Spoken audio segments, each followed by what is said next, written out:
Assalamualaikum warahmatullahi wabarakatuh. Saya Novia Wulandari dari kelas PMT 6C. Di sini saya akan membuat video tutorial cara menyelesaikan soal UTS pada mata kuliah Multimedia Pendidikan Matematika dengan menggunakan GeoGebra.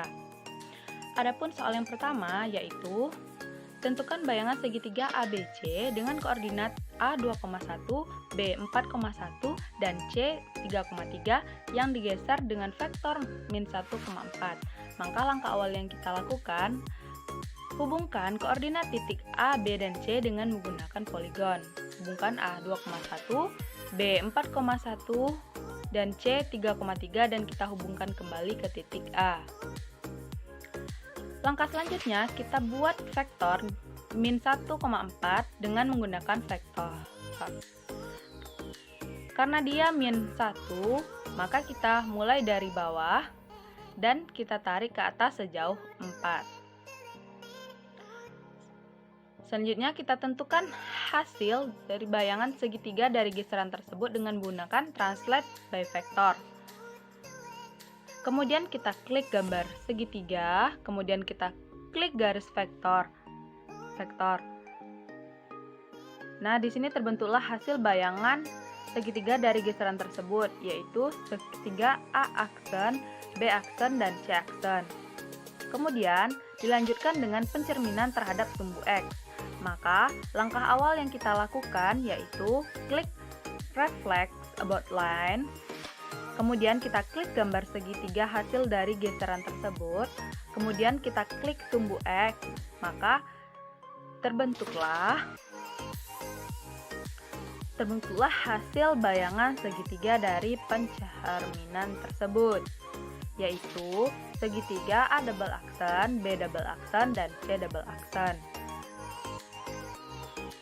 Lalu dilanjutkan lagi dengan putarlah sejauh 90 derajat berlawanan arah dengan jarum jam dengan pusat putaran di titik 0,0.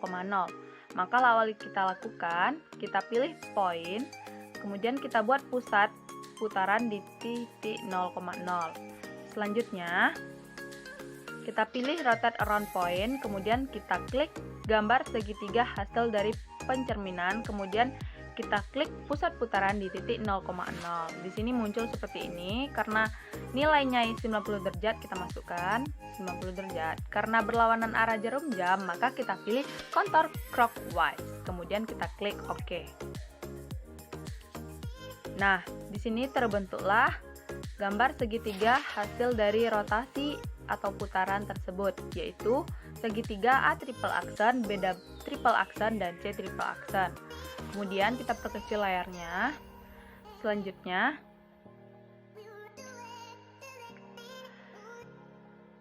dan kemudian dilatasikan dengan faktor 3 satuan pada pusat 0,0.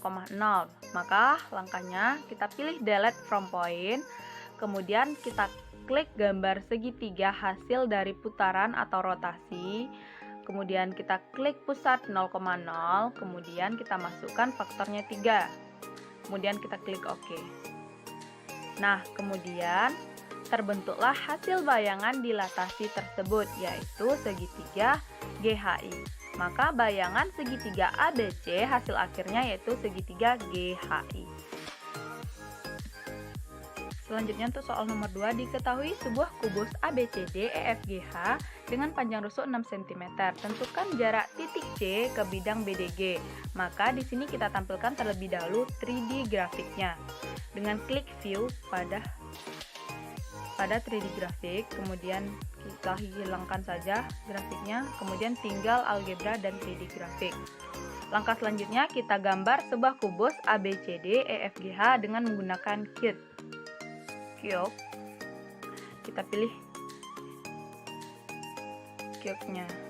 Kemudian di sini kita mulai titiknya dengan min 3. Nah, karena panjang rusuknya 6 cm, maka 1 2 3 4 5 6.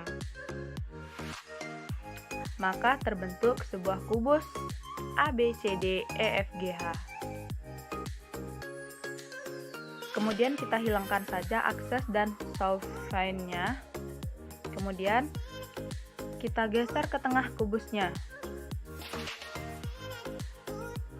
Kemudian kita akan menggambar sebuah bidang BDG. Maka caranya kita gunakan poligon. Kemudian kita hubungkan antara bidang B, D, dan G. Maka terbentuklah di sini bidang BDG-nya. Agar mudah melihatnya, maka kita ubah warna kubusnya. Kemudian warna bidang BDG-nya juga.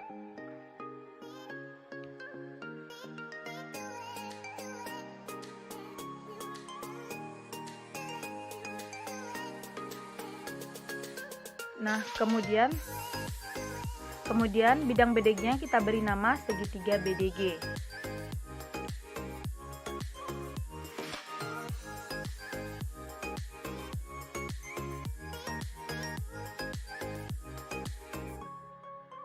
Selanjutnya, karena dia jarak titik C ke bidang BDG, maka kita akan membuat sebuah garis yang memotong titik C dengan bidang BDG. Caranya dengan menggunakan perpendicular line. Kemudian kita klik titik C. Karena di sini sulit, jadi kita klik segitiga BDG-nya di algebra. Nah, terbentuklah sebuah garis yang memotong antara titik C ke bidang BDG. Karena kita akan mencari jarak titik C ke bidang BDG, artinya titik C ke bidang BDG ini harus tegak lurus. Nah, pertama kita buat dahulu titik potong di bidang BDG dengan menggunakan intersect. Kita klik garisnya, kemudian kita klik bidang BDG-nya segitiga BDG. Nah, di sini terbentuk titik potong di titik I. Jarak dari titik I ke bidang BDG ini harus tegak lurus. Artinya sudut antara titik C titik I ini harus 90 derajat. Nah, kita periksa terlebih dahulu sudutnya apakah dia merupakan tegak lurus dengan menggunakan angle. Maka kita klik titik C, titik I, dan titik G. Maka terbukti di sini sudutnya sudah 90 derajat. Artinya, titik C ke bidang BDG ini sudah tegak lurus. Nah, langkah terakhir yaitu kita akan mencari nilai dari titik C ke bidang BDG. Sama artinya dengan jarak antara titik C ke titik I. Maka caranya kita gunakan distance of line. Kemudian kita klik titik C dan titik I. Maka diperolehlah hasil jarak dari titik C ke bidang BDG itu senilai 3,46. Sekian video ini saya buat, lebih dan kurang saya mohon maaf. Wassalamualaikum warahmatullahi wabarakatuh.